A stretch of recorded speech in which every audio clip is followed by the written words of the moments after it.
예, 신율의 뉴스 정면 승부. 오늘도 여느 때처럼 오늘 하루 중 정치 뉴스 여러분들께 말씀드리고 또 여러분과 함께 생각해보는 뉴스 인앤아웃부터 시작할 텐데요. 오늘도 이발을 하고 나서 약간 좀 촌스러워진 이우영 아나운서와 함께하겠습니다. 안녕하세요. 안녕하세요. 진짜예요, 진짜. 제가요? 다른 사람도 아니고요? 그럼 뭐 딴 사람 뭐 딴 사람이 누가 있어요 지금? 네. 예? 처음 듣는 말이라서. 뭘 처음 듣? 그 이발 얼마 정도 텀을 두고 해요? 뭐 한 달, 한 4, 5, 6주 정도요. 5, 6주? 네. 자주 하는 건 아니네. 자주 하는 건 아니죠. 네. 저는 한 달에 한 번 해요. 왜 그러냐면 머리를 자르기 위해서 하는 게 아니고 머리를 염색하기 위해서 합니다. 이게 머리가 빨리 자라요 저는. 그래서 예. 근데 원래 자르던 데서 잘랐어요? 네. 원래? 네. 오늘은 자른 게 아니라 그냥 제품이 발라져 있는 겁니다. 아니 오늘 말고 네. 어젠가 그저께부터 짧았잖아요. 네, 그렇죠. 네. 네. 근데 좀 요번에 네. 다르게 자른 것 같아가지고. 또 교수님께서 요즘 유행하는 스타일을 모르신다라고 생각을 해보셨을까요? 정말 사람을 그만합시다. 네, 죄송합니다. 죄송합니다. 네. 제가 요새 이걸 모르죠. 네. 네, 그래요. 몰라요. 됐어요? 네. 아닙니다. 괜찮습니다. 뭐 사람이 실수할 수도 있는 거죠. 실수한 게 아니에요. 모르는 게 왜 실수야 이게? 사람이 잘 모를 수도 있고 실수할 수도 있고 뭐 그런 거니까요. 우리 살아가는 게 다 그렇지 않겠습니까? 네. 축구도 마찬가지고요. 그렇죠. 예. 정치도 마찬가지고요. 네. 정치는 실수하면 안 돼요. 근데 뭐 많은 분들이 실수를 좀 하시니까요. 그러니까 이제 그런 사람들 걸러내기 위해서 선거를 하는 거 아니에요? 그렇죠. 예. 네. 컷오프 야, 하시고. 우리가 진짜 내공이 대단해요. 네. 이런 얘기를 하다가 이게 정치 얘기로 떠들어가요. 예. 근데 정치 얘기나 그 축협에서 저는 있잖아요. 축협 언론에 자꾸 떠들길래 자 농업협동조합의 약자는 뭐예요? 축협이요. 아 농협. 축산물 그거 하시려고 하신 거였죠? 네. 수산물협동조합은 수협이라 그러죠. 그죠? 네. 축산물협동조합은 축협이죠. 네. 축협 그래가지고 요새는 축협이 축구도 관여를 하나 난 이렇게 생각을 했어요. 그게 아니더라고. 네. 근데 어떻게 결과 나왔어요? 아직 결과가 나오진 않았습니다. 결과가 나오진 않았어요. 논의된 내용만 조금 전에 황보관 기술위원장이 이제 브리핑을 했고요. 예. 그것까지만 확인이 됐고 아직까지 뭐 경질이나 브리핑에서 뭐래요? 그 리더십의 부재가 뭐 이렇게 느껴진다 뭐 이런 식으로까지만 정리가 돼 있는 걸로 알고 있습니다. 예. 오늘 저희 정면승부 4부 정법승부에서요. 이 클린스만 감독의 경질에 대해서 사실은 저희가 이제 법적인 차원에서 좀 접근을 해보려고 그래요. 이게 하도 말들이 많더라고. 뭐 우리가 위약금을 물어야 되는지 뭐 이런 건데 사실 거기에 핵심은 클린스만 감독이 우리나라에 어느 정도 오랫동안 체류를 하기로 돼 있느냐 평소에 예? 요게 정확하게 뭐 예를 들면 1년에 10개월은 한국에 있어야 된다. 요게 정확하게 있으면은 클린스만 감독 우리가 위약금 좀 안 내도 된다는 얘기가 있더라고요. 그런데 뭐 그런 게 그냥 오래 있으면 좋다. 뭐 이런 식으로 되면은 이제 내야 되는 건데 그거 모르죠. 예? 어떤 부분을? 네. 모르잖아요. 네. 클린스만 감독 우리나라의 계약서에 얼마나 있어야 된다. 뭐 이거 모르죠. 계약서는 이제 제가 계약 내용은 확인이 안 됐기 때문에 알 수 없습니다. 그래요? 네. 봐봐. 모르는 게 있잖아요. 왜 네. 아까 내가 모른다고 막 핀자 주고 그래요? 아니요, 전 핀잔 준 적 없습니다. 네, 모를 수도 있고 실수할 수도 있고 그런 거죠. 네.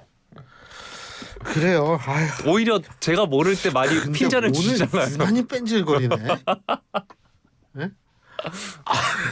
이 통제가 안 돼요. 여러분들도 모르시는 게 있으시면 샵 연구소 우물정 094로 문자 보내주시면 됩니다. 저희가 아는 선에서 대답을 해드립니다. 긴 문자는 100원, 짧은 문자는 50원의 정보 이용료가 부과되고요. 또 YTN 라디오 유튜브에서도 들으실 수 있습니다. 유튜브에도 실시간 댓글 남기실 수 있으니까요. 구독과 좋아요 그리고 댓글도 함께 부탁드리도록 하겠습니다. 자, 갑자기 목이 메네. 네. 오늘 뺀질거리니까 목까지 메고 그러잖아요, 제가. 제가요? 네. 아, 진짜. 근데 있잖아요. 네. 오늘 어떤 얘기부터 하죠? 네. 자, 윤석열 대통령이 순방을 연기했다는 소식부터 가지고 왔습니다. 다음 주에 이제 독일과 덴마크를 잇따라 방문할 예정이었습니다. 오늘 축구 얘기부터 해서 이제 독일 얘기가 좀 많이 나오네요. 네. 당초 윤 대통령이 오는 18일부터 일주일 일정으로 독일 그리고 덴마크를 각각 국빈 공식 방문 형식으로 찾기로 하고 상대국들과 세부 일정을 조율을 해왔는데요. 최근 여러 요인을 검토한 끝에 순방을 연기하기로 한 것이 이제 어제로 전해졌습니다. 향후 순방 일정은 확정되지 않은 상황이고요. 여러 핵심 관계자가 언론과의 통화에서 경제, 민생, 안보 등 국내 현안에 집중해야 할 필요성이 있었다라고 이야기를 했습니다. 전반적으로 좀 살펴보면 일단 정부의 의대 정원 확대 방침에 따라 반대하는 의사단체들의 집단 행동 예고, 또 잇따른 북한의 군사 도발 상황 등도 고려한 것으로 전해지고 있고요.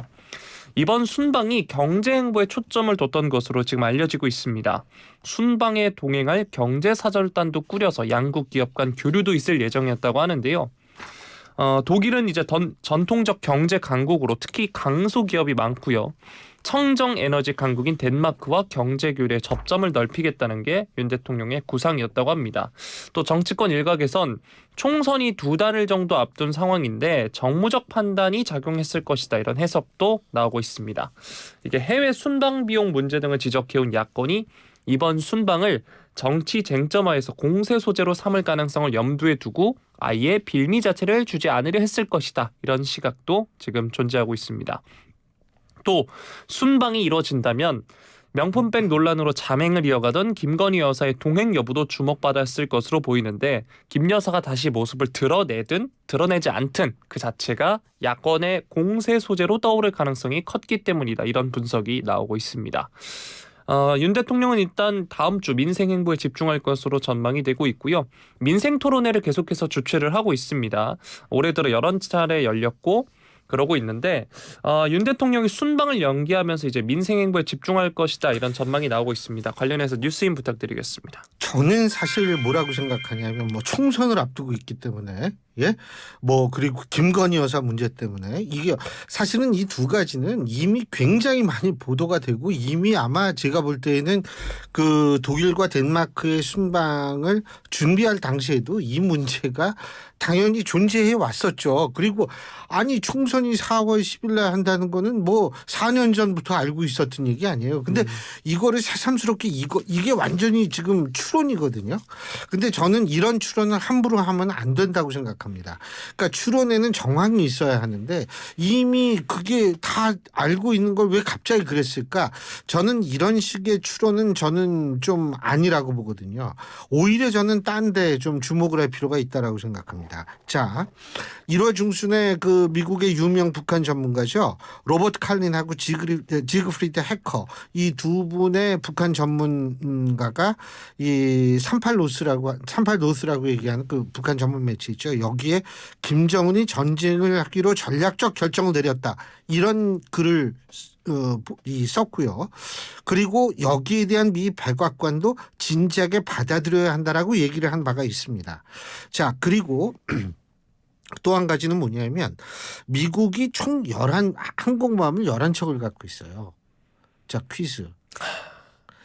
4월 늦으면 5월까지 미국의 11척의 항공모함 중 몇 척이 한반도 인근 해역으로 올까요? 여러분 퀴즈 지금 들으셨죠? 11척 중에, 그러니까 11척 이상은 절대 대답을 해주시면 안 됩니다. 샵 0945 우물정 0945 맞춰주시면 됩니다. 긴 문자는 100원, 짧은 문자는 50원입니다. 휴가인가요? 네. 그래서 정답을 공개해 주시죠. 과연 정답은 5척입니다. 5척입니다. 네, 감사합니다. 자, 11척 중에 5척이 한반도 인근 해역으로 늦어도 5월까지 온다라는 것. 이거는 대한민국 건국사상 최초에 있는 일입니다. 그러니까 미국이 이렇게 인근 해역에 5척, 이게 그 걸프전 때 아마 이 정도의 항공모함을 걸프전 그 당시에 그 인근 해역에 투입한 적은 있어요. 그런데 지금 우리나라 역사상 처음으로 이렇게 많은 항공모함이 오고 있다는 것. 또 하나는 이탈리아 항모하고 프랑스의 항모가 역시 인도태평양 지역에 배치가 되고 있다는 것. 영국도 오려고 그랬어요. 영국도 오려고 그랬는데 이게 고장이 난 거예요, 배가. 그래서 수리 때문에 연기가 된 대신에 독일하고 네덜란드는 호위함을 보내기로 했다는 겁니다. 자, 한반도 인근 해역 이렇게 많은 이 소위 말하는 항공모함과 전함이 모이고 있다라는 사실. 그리고 또 한 가지 어제 나온 얘기인데 대통령실 행정관 이메일이 북에 해킹당했다는 네. 보도 보신 적 있죠. 그런데 이게 뭐냐면 영국 방문 중에 이게 당했다는 거 아니에요? 그래서 대통령의 모든 일정과 그리고 대통령이 예를 들면 어떤 얘기를 할 것인지 이런 것들이 다 북한으로 사전에 넘어갔다는 거예요. 근데 일정이 넘어간 것도 굉장히 중요하거든요. 그래서 이런 것들을 제가 왜 말씀드리냐 하면 지금 한반도의 상황이 심상치가 않아요. 그리고 이게 뭐 언제 무슨 일이 터질지 우리가 알 수가 없잖아요. 물론 항공모함이 이렇게 모이게 된 데에 대해서는 중국을 견제하기 위함이라는 분석도 있습니다. 하지만 중국만 견제하는 것은 아닐 가능성이 있다는 거죠. 높다는 거죠. 자, 그러면 이런 상황을 종합해 봤을 때 언제 어떻게 무슨 일이 터질지도 모르는 상황에서 김정은이가 다시 한번 NLL을 무력화하는 발언을 또 하지 않았습니까? 이런 것들 종합해 봤을 때 왜 대통령이 순방을 연기했을까? 저는 이런 것이 훨씬 더 중요한 역할을 했다라고 보는 거지. 뭐 총선을 의식해서 저는 이거는 좀 너무 아닌 해석이 아닌가 이런 생각이 듭니다. 그래서 이런 측면에서 좀 많은 우리가 이 한반도 안보 상황에 대해서 관심을 좀 기울여야 되지 않을까라는 생각을 합니다. 네. 자, 다음으로 전해드릴 소식은 이제 공천 관련 소식입니다. 어제도 전해드렸던 공천 대상자 소식인데 먼저 국민의힘 공천관리위원회 오늘 원희룡 전 국토교통부 장관을 포함한 25명 이번 4월 총선 단수 공천 대상자로 선정을 했습니다. 이 원 전 장관이 인천 계양을로 이제 단수 공천이 됐는데 이 지역은 더불어민주당 이재명 대표의 지역구입니다. 이번 결정에 따라 원 전 장관과 이 대표의 맞대결 성사 가능성이 더욱 커졌습니다. 이 대표가 지난달 18일 기자간담회에서 계양을에 그대로 출마하느냐 이런 질문에 지역구 의원이 지역구 그대로 나가지 어디 가나라고 답한 바 있습니다. 인천에선 이제 원 전 장관을 포함해서 윤상현 의원, 배준영 의원, 심재돈 전 당협위원장, 정승현 전 당협위원장 등 5명이 단수 추천 대상에 포함이 됐고요. 5개 지역구 모두 민주당이 차지해서 여당 입장에선 불모지인 수원의 경우에는 영입인사로 출마한 박문규 전 산업통상자원부 장관과 이수정 경기대 교수, 김현준 전 국세청장 등 3명을 단수로 추천을 했습니다. 성남에선 안철수 의원을 비롯해서 장영하 전 판사, 윤용근 전 국민의힘 정책자문위원, 안양에선 최돈익 전 당협위원장 등이 단수 추천 명단에 이름을 올렸고요. 의정부 갑에 출마한 최영희 의원은 현역 의원 중 첫 컷오프 사례가 됐습니다. 이 지역은 전희경 전 대통령실 정무 1비서관이 단수 추천을 받았고요. 어제 면접을 마친 인천, 경기, 전북 55개 지역구 중 30개 지역구는 경선 또는 전략공천을 위해 후보 확정이 보류가 됐습니다. 대표적으로 경기 성남 분당 을에선 김은혜 전 대통령실 홍보수석 또 김민수 당 대변인 이상옥 예비후보 간 경선이 예상이 되고 있고요. 지난 총선에서 이른바 호떡 공천 논란을 낳았던 인천 연수을의 경우에는 김기홍, 김진용, 민현주, 민경욱, 백대용 등 이런 후보들이 있어서 단수 추천 대상 지역에서 제외가 됐다고 합니다. 네, 또 한편 경기 고양 갑에 출마한 박성호 예비후보는 부적격으로 공천심사에서 배제가 됐는데 정영환 공관위원장에 따르면 사회적 물의를 일으킨 행위가 언론에 다수 보도가 됐고 허위 경력을 기재한 명함을 배포했다라고 사유를 설명을 했습니다. 자, 어제도 전해드렸던 소식 중에 이제 국민의힘 공천 관련 소식 중에 가장 눈길을 끌었던 건 사실 윤석열 대통령의 40년 지기로 알려진 석동현 전 검사장이 공천에서 배제된 소식이었습니다. 오늘 전해진 소식에서 가장 눈길이 가는 건 아무래도 원희룡 전 장관의 단수 공천이 아닐까 싶은데요. 어떻게 보시나요? 사실은 인천 계양을에 지난번 이재명 대표와 지난번 보궐선거 때요. 이재명 대표와 맞붙었던 분이 누구냐면 국민의힘의 윤영선 전 그 인천 계양을 당협위원장이었습니다. 이분이 상당히 나름대로 선전을 했거든요. 이분이 이 지역에서 오랫동안 의사로 개업을 해가지고 아주 이 지역에 대해서 자세히 아시는 분, 그리고 정말 사람들과 개인적인 인간적인 접촉이 많았던 분으로 알려지고 있어요. 그래서 이분도 사실은 뭐냐면 지금 당의 그 공관위에 이의 신청을 접수를 했는데 이분이 지금 현재까지는 유일하게 이의 신청을 접수한 분입니다. 그런데 그렇다면은 사실 이게 왜 그러면 여기에 이분을 제치고 이 원희룡 전 장관을 단수 공천했을까?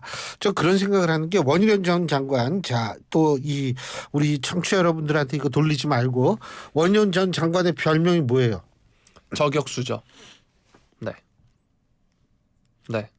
다시 뭐예요? 아, 어디동 1타 강사, 1타 강사요? 대장동 1타 강사. 네. 어디동? 어디동? 네. 어디동? 이재명 저격수가 강서구. 별명 맞지 않나요? 근데? 이재명 저격수는 많아요. 네. 아, 그렇죠. 대장동 일타 강사. 음. 그런데 대장동 문제에서 또 항상 이 이재명 대표에 대해서 계속 공격을 하는 분이 또 있습니다. 누굴까요?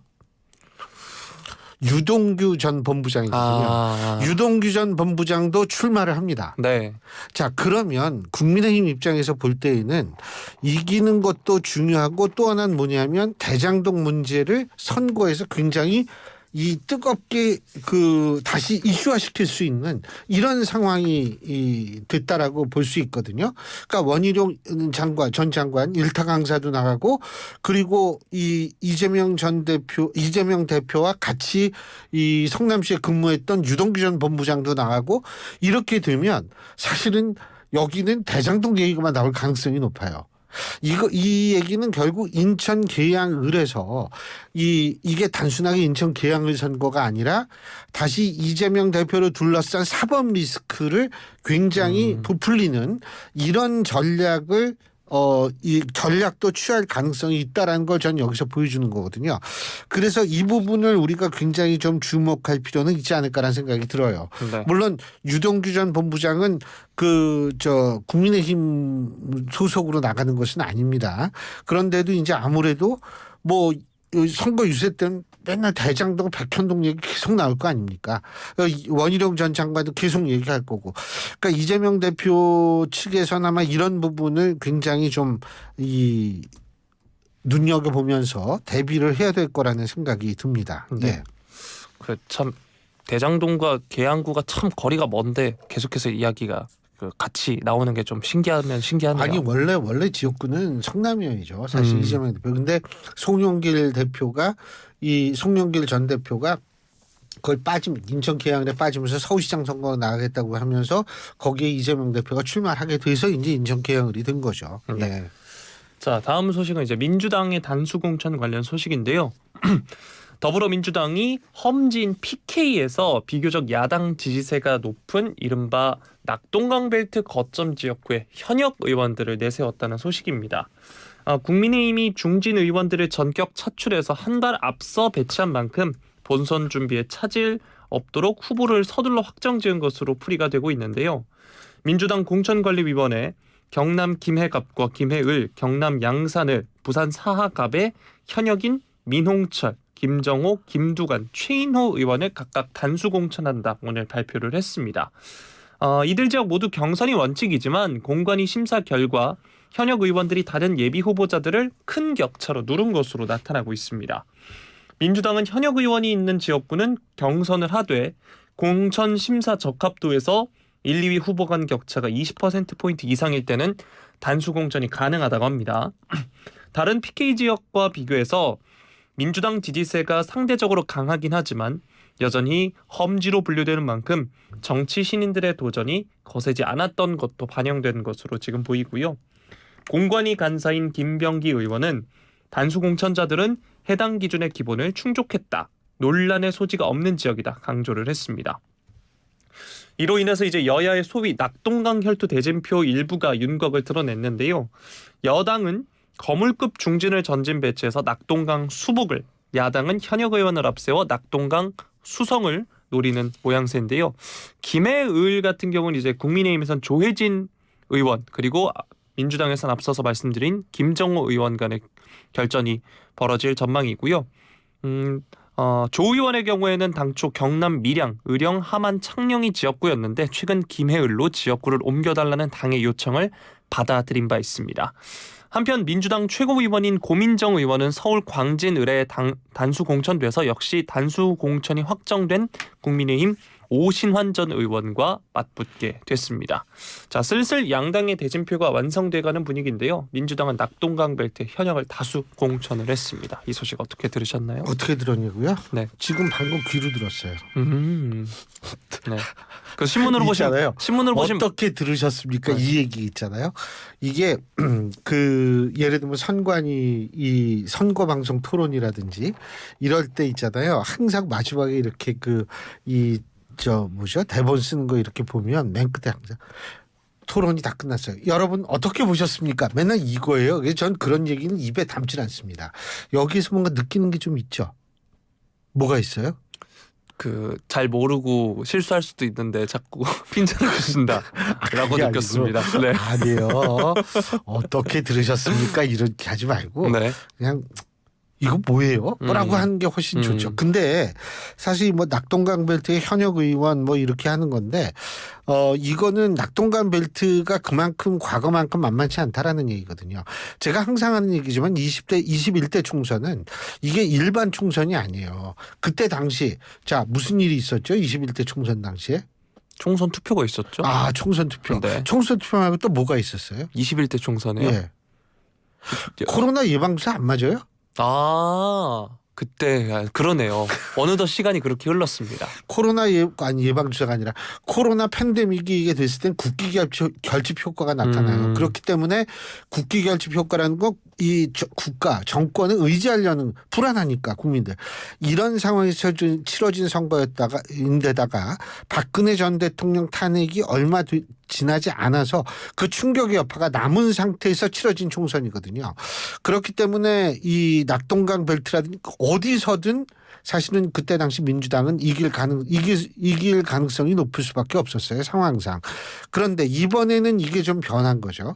그렇기 때문에 낙동강 벨트의 정치 신인을 뭐 이렇게 공천을 한다든지 이런 게 본인들의 입장에서 볼 땐 리스크가 굉장히 커질 수밖에 없는 거죠. 그래서 제가 볼 때에는 여기에 현역들을 집중적으로 왜냐하면 그 지역을 잘 아는 사람들 그 지역의 현역이니까 이렇게 한 건 아닌가 이런 생각은 들어요. 근데 그렇기 때문에 이 낙동강 벨트 이번에는 어떤 변화가 있을지 한번 지켜봐야 되는 것이고 어제 저희 방송에 출연했던 엄경영 소장님도 이 낙동강 벨트 여기 민주당이 이번에 그렇게 만만치 않다라고 얘기를 했거든요. 맞습니다. 바로 그런 이유에서도 아마 전략적으로 그런 선택을 하지 않았나 이런 생각을 합니다. 네. 자, 다음 소식은 이제 개혁신당 관련 소식입니다. 개혁신당이 조만간 공천관리위원장을 인선을 하고 공천 작업에 본격 속도를 낼 방침인데요. 오는 19일 이전에 공관위를 출범시킨다는 목표 아래 공천 작업을 진두지휘할 공관위원장 인선에 공을 들이고 있습니다. 지금 학계와 정치권 원로 등 3명 안팎으로 후보를 압축한 상태로 지금 전해지고 있는데요. 당초에 이제 금주 중으로 발표를 전망을 했는데 인선 작업이 다소 길어지면서 다음 주 초로 미뤄지는 분위기라고 합니다. 특히 계속해서 이름이 나오고 있는 김종인 전 국민의힘 비대위원장을 포함해서 3명 내외를 놓고 논의 중이라고 개혁신당 관계자가 오늘 언론과의 통화에서 밝혔다고 하는데요. 김 전 위원장의 등판 여부에 계속해서 관심이 쏠리고 있습니다. 김 전 위원장은 자신의 이름이 거론됐을 때 관심 없다라고 일축하기도 했는데 개혁신당 내에선 일단 김종인 매직을 일으켜주기를 기대하는 목소리도 나오고 있는 상황이고요. 한편 또 당내 일각에선 김종인 효과의 회의적인 목소리도 나오고 있다고 합니다. 자, 이 김종인이라는 이름이 계속해서 언급되고 있는 상황인데요. 등판 여부 어떻게 전망하시나요? 그거는 제가 알 수가 없어요. 근데 이제 일단 김종인 위원장은 이거를 부인하고 있는 것은 사실인 것 같은데 자기는 안 가겠다. 근데 이거는 상황에 따라서 예를 들면 정말 개혁신당이 모두 가서 꼭 좀 와주십시오. 그러면은 제가 볼 때는 오케이 할 가능성을 크다고 봐요. 전 개인적으로. 그런데 문제는 뭐냐면 김종인 위원장 개인에 있어서의 선택도 물론 중요하지만 이 김종인 위원장이라는 존재에 대해서 각 정파 4개가 모인 정패가 생각이 모두 다를 수 있어요. 물론 김종인 위원장은 국민의힘 비대위원장도 했지만 민주당 비대위원장도 하신 분이거든요. 네. 그런 차원에서 보자면 양쪽이 모두 좋아해야 되는데 하지만 뭐냐면 그 내부 사정을 이렇게 들여다보면 사실 김종인 위원장과 제일 가까운 분은 누구냐면 이준석 공동대표예요. 이준석 공동대표가 만약 김종인 위원장을 모시고 왔을 경우에 이준석 공동대표의 목소리가 더 커지고 힘이 더 커질 가능성이 있거든요. 그러면 그런 상황을 과연 다른 정파가 어떻게 받아들일까라는 그런 측면도 생각을 해야 되는 거거든요. 그래서 김종인 위원장을 모시고 오느냐 마느냐 하는 문제는 그 지금 개혁신당이라는 정파 내에서의 어떤 그 이 세력 균형 여기에 영향을 미칠 가능성도 배제할 수 없다는 게 저의 개인적 판단입니다. 예. 네. 쿠바 여행 안 가요? 네. 방금 바로 질문했어요. 쿠바 여행 안 가요? 쿠바는 아직 안 가봤습니다. 글쎄요. 네. 이제 얘기 일단 하세요. 자, 우리 시간으로 어제 밤에 전해진 소식입니다. 한국과 쿠바가 미국 뉴욕에서 양국 유엔 대표부가 만나서 이제 외교 공안을 교환하는 방식으로 공식 외교 관계를 수립을 했는데요. 중남미 국가 중에 유일한 미수교국이었습니다. 이 쿠바와의 수교가 우리의 외교지 평화학대에 큰 영향을 줄 것으로 보이는데요.